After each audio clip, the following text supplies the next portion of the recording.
আম্মা বাইরে মেঘ ডাকতেছে, কারেন্ট তো গেছে গা। একটা কথা কইতাম, তোমার সেট উঠতো না? তোমার মানে কয়দিন ধরে আমি একটা জিনিস ভাবতেছি, এবার ঈদে জিনিসটা আমার চোখ পড়ছে। ভাবতেছি তোমার কেমন তুমি সেট উঠো কিনা, ডরে সুরের দিন কইছি না। তুমি ব্যাগ ভালো ছিলাও না, আব্বার লগে ঘরে ছিলাও না, যে তোমার কেউ নাই, তোমার কেউ খিস্তা দেয় না, এই সংসার আইয়া তোমার জীবন রক্ষার ভিতর হচ্ছে গা, খিস্তা পাইছো না জীবনে। আমি একটা জিনিস আম্মা এবারই তো ভাবলাম, তুমি চিল্লাই হইলেও আব্বারে কইতারো, চিল্লাই তারো, আমরারে শুনাই তারো। আব্বারে কিন্তু এই জীবনে কোনোদিন শুনছি না চিল্লাই কইতে যে আমার কেউ নাই, আমি কিচ্ছুই পাইলাম না এই সংসার করিয়া। প্রত্যেক মাসে আব্বাই কিন্তু সবকিছু করে যা, আব্বাই কিন্তু সবকিছু করে। এবার ঈদ দেহ আব্বা আমারও সালামি দিছে, বোবাইরও সালামি দিছে, ভাইজানও সালামি দিছে, তোমারও কিন্তু সালামি দিছে কম আর বেশ।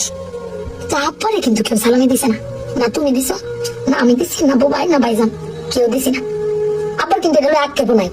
কিন্তু একবার ভাইকে দেখছো, তুমি সিলাই তারো কইতারো, আমি সিলাই তারি কইতারি, বোবাই ভাইজান বে সিলাই তারি আব্বার উপরে। আব্বার তো সিলানির কোনো জায়গা নাই। আব্বা কিন্তু না চাইলেও কোনো সময় কয় না যে আমার কেউ দিল না। আমি কিন্তু এই জিনিসটা আমরা ভাবছি, তুমি ভাবছো কিনা জানি না।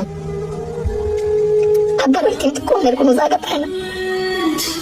তুমি আমার বক্তারো, বাইরে বক্তারো, বাইরে বক্তারো, কিন্তু আব্বা তো আমরা বকেও না, কিছু না চাইলেও কেউ কয়ও না, জানি না তোমার কয় কিনা। কিন্তু আব্বারা মনে এরম হয় না আম্মা, আব্বারা কোনো সময় কিছু কষ্ট কেউ কয়ও না, ফিরে নিজে আল্লাহ সব ভোগ করে দিন শেষে বেরি। তুমি চিল্লাই হলো কিন্তু আব্বার বেড়াতে নিয়ে আসো, কিন্তু আমার বাপটা কেউ কইতেও পারে না, নিতেও পারে না। বেড়ান মানুষ ঠকে আম্মা, আমি দেখছি বেড়ান মানুষ ঠকে।